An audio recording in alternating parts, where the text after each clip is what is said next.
So hello, this is Tanya Sharma. My registration number is 18BES7015 and this video is going to tell you about fiber optic sensors. So before going to fiber optic sensor, let us know what are optical fibers. So we have studied already about optical fibers in our lower classes.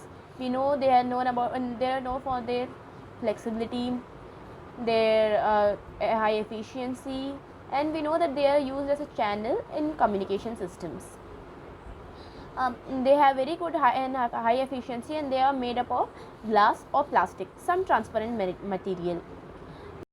So before knowing how these optical fibers can be used as sensor, let us know its composition. So it mainly has 5 parts. The first one is core, cladding, coating, strand membrane and outer jacket. The first one, core, it is usually made up of glass or plastic. It's the heart of the optical fiber. It's the place where the transmission occurs. It has diameter in the range of 9 micrometers, 50 micrometers or 62.8 micrometers. It's really small. And the next thing what we have is a cladding. The cladding core and the cladding makes the pair where the Snell's law really occurs. It really validates. And the next thing what we have is a coating. The coating is made up of borosilica. It provides a change in refractive index. Above that what we have is strength membrane. The strength membrane does the job perfectly as the name suggests. It is made up of, it is also known as aramide yarn, and it acts as a stress reliever. And the final one which we have is the outer jacket.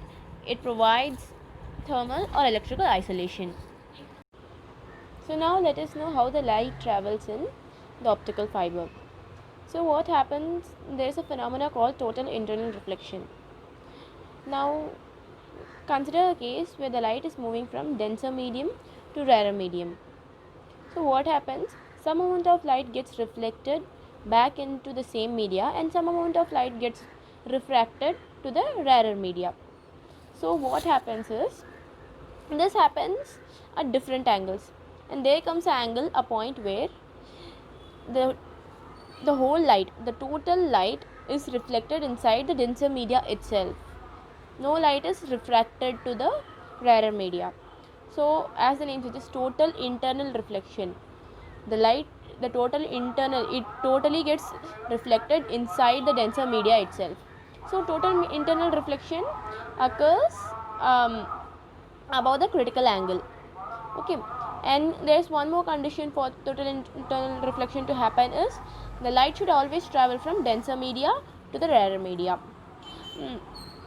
Then the total acceptance angle, full acceptance angles, it is given by 2 alpha, where alpha is the angle made by the normal and the incident ray at the surface, at the junction of the surface, and the critical angle is given by theta c, and the numerical aperture is given by sine of alpha, which is also equal to square root of refractive index 1 square minus refractive index 2 square.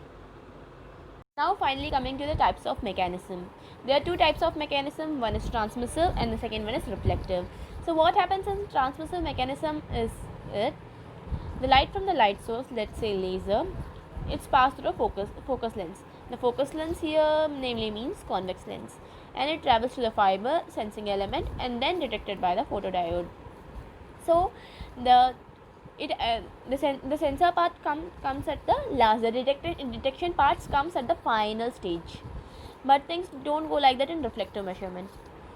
So here comes the light source as usual, pass through a convex lens, then pass through a coupler, and then it gets reflected back to the initial stage where the photodiode is present. So in reflective measurement, the light gets reflected back. In transmissive, it goes straight, and in transmissive measurement it sends it at the final stage.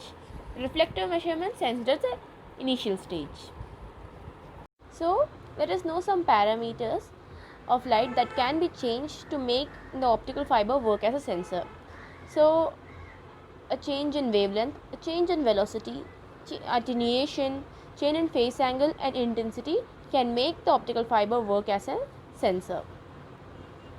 Now let's know what is optical fiber sensor.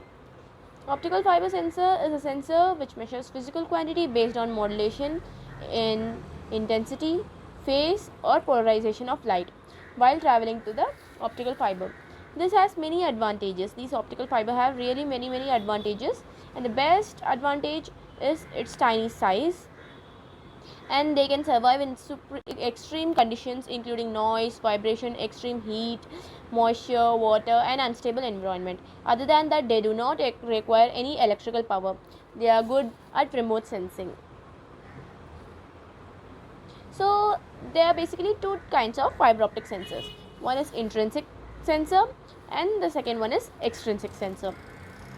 In this type of sensor, in intrinsic sensor, sensing takes place within the fiber itself. The sensor depends upon the properties of the optical fiber itself to convert an environmental action into a modulation of light beam passing through it. So we can, whenever you say there is an intrinsic sensor, we should be sure that there would be some geometrical deformation which the sensor or the optical fiber is undergoing. Next, coming to extrinsic sensor. In extrinsic type of fiber optic sensor, the fiber may be used as information carrier that shows the way to a black box. It generates a light signal depending on the information arrived at the black box. The black box may be made of mirror, gas or any other mechanism that generates an optical signal. So when it comes to extrinsic sensor, the light is exposed to the external environment, but this doesn't happen in intrinsic type of sensor. In this, no geometrical deformation is involved. Coming to the ways of measuring. The first one what we have is point sensor.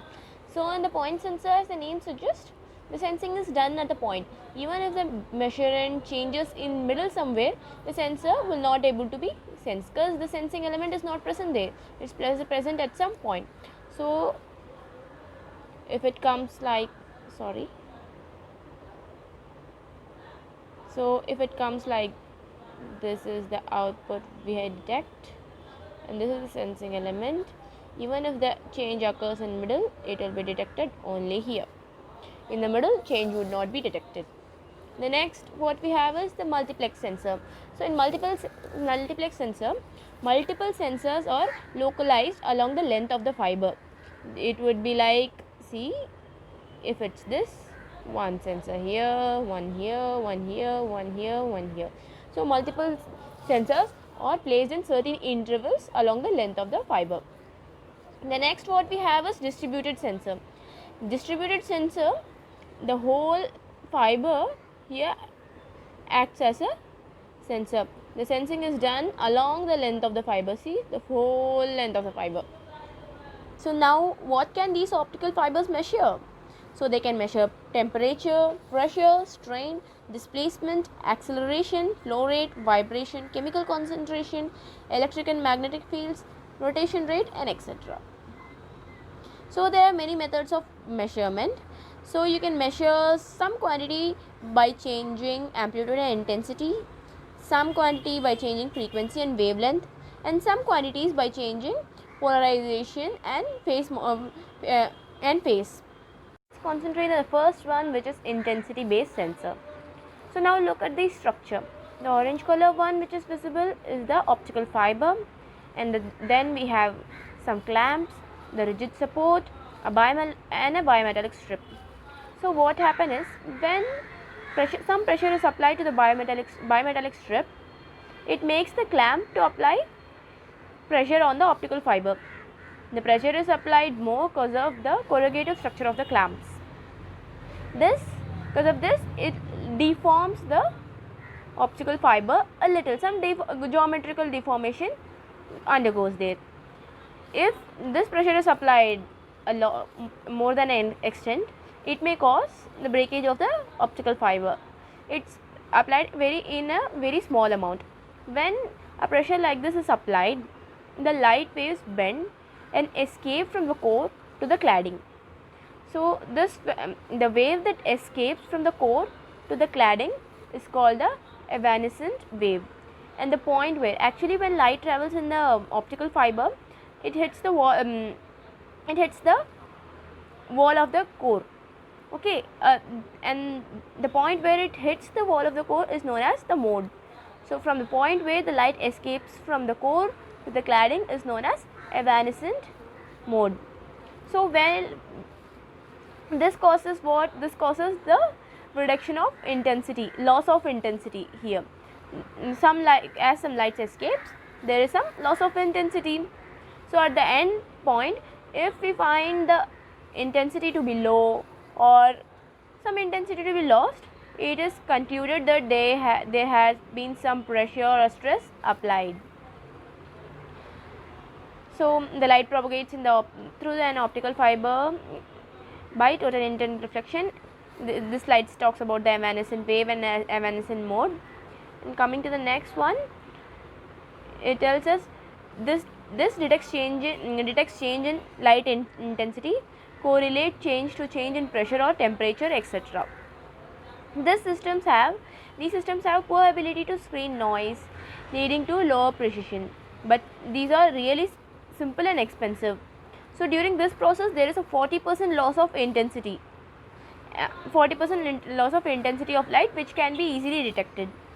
And now, as we studied about the transmissive mode and reflective mode and the intrinsic and extrinsic sensor, while coming, this sensor is said to be an intrinsic sensor because light does not meet the external environment and the fiber undergoes some geometrical deformation.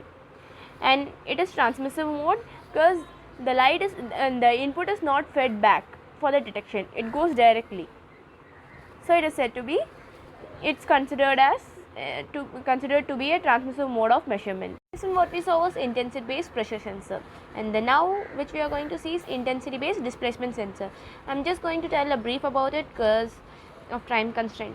So let us consider we have something like light source called LED over here. The light from LED goes to the transmitting fiber. It gets reflected to a reflecting surface. The red color one, this one is the reflecting surface, and this reflecting surface is movable. So then the lights hits the reflecting surface, enters in the receiving fiber, and here there would be a photodiode present, which would photodetector present, which detects the light again.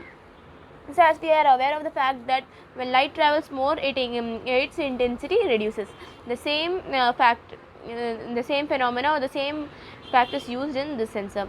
So when this movable reflecting surface is moved, the intensity of the light decreases, D increases, and we find that the intensity at the receiver at the photodetector is found to be lesser than usual. In this way, it is used as displacement sensor.